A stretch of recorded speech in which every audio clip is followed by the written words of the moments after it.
مسجد کے مائک یعنی loud speaker پر نعت وغیرہ لگانا درست ہے یا نہیں، خصوصاً وہ نعت جس کے ساتھ میوزک بھی ہو؟ پہلی بات یہ ہے میوزک اسلام میں حرام ہے،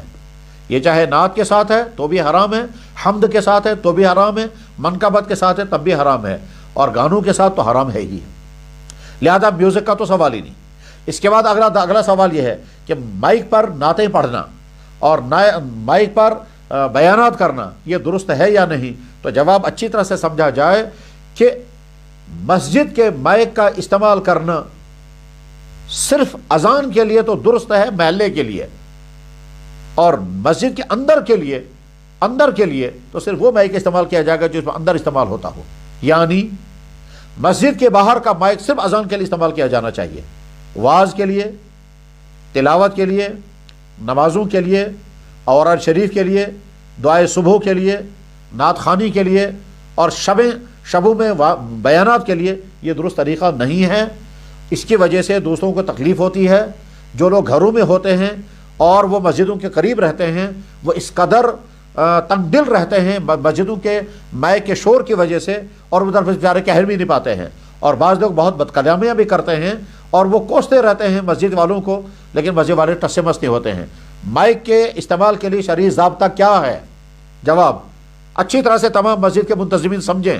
اور تمام مسجد کے ائمہ حضرات بھی سمجھیں، اور وہ لوگ کہ جن کو شوق ہے مائک چلانے کا وہ بھی سمجھیں کہ مسجد کے مائک استعمال کرنے کا شرعی ضابطہ یہ ہے کہ محلے کے لیے اور میناروں کا مائک صرف اذان کے لیے استعمال ہوگا، اس کے علاوہ اور کسی چیز کے لیے، اس کے علاوہ جس چیز کے لیے بھی استعمال کیا جا رہا ہے غلط ہو رہا ہے، چاہے وہ ائمہ حضرات کر رہے ہوں، چاہے وہ خطیب حضرات کر رہے ہوں، چاہے وہ مسجد کے پریزیڈنٹ صاحب کر رہے ہوں، چاہے مسجد میں وہ لوگ جن کو شوق ہے نعتیں پڑھنے کا، جو لوگ بھی یہ کر رہے ہیں صحیح نہیں کر رہے ہیں، اس لیے کہ اگر ہم یہ ساری عبادت کر رہے ہیں اور یقیناً عبادت ہے تو دوسروں کو تکلیف پہنچانے کا کیا حق ہے؟ اسلام میں تو حکم یہ ہے کہ آپ اپنے گھر میں زور سے تلاوت اس وقت نہیں کریں گے جب کسی کی نیند میں خلل کا خدشہ ہو۔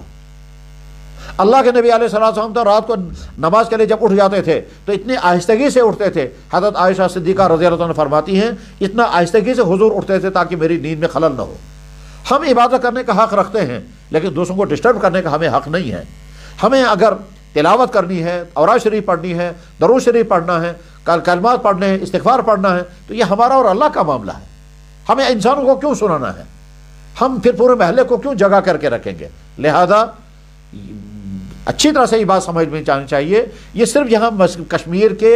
کچھ خطوں کے کچھ مساجد کا عمل ہے، ورنہ پوری دنیا میں کہیں بھی، پورے عالم میں کہیں بھی یہ عمل نہیں ہے کہ صاحب مسجدوں کے مائک استعمال کیے جا رہے ہوں، مسجد کے مائک استعمال کیے جا رہے ہوں اور اس میں نعتیں بھی چل رہی ہیں، بیانات بھی ہو رہے ہیں اور ساری رات مسجدوں کے مائک گونج رہے ہوں اور محلے والے جو ہیں وہ پریشان حال ہوں اور گھروں میں لوگ کچھ بھی کر نہیں پاتے ہیں۔ اسے پرہیز کیا جانا چاہیے۔ میں اختصار کے ساتھ پھر اس کو رپیٹ کرتا ہوں، مسجد کا مائک صرف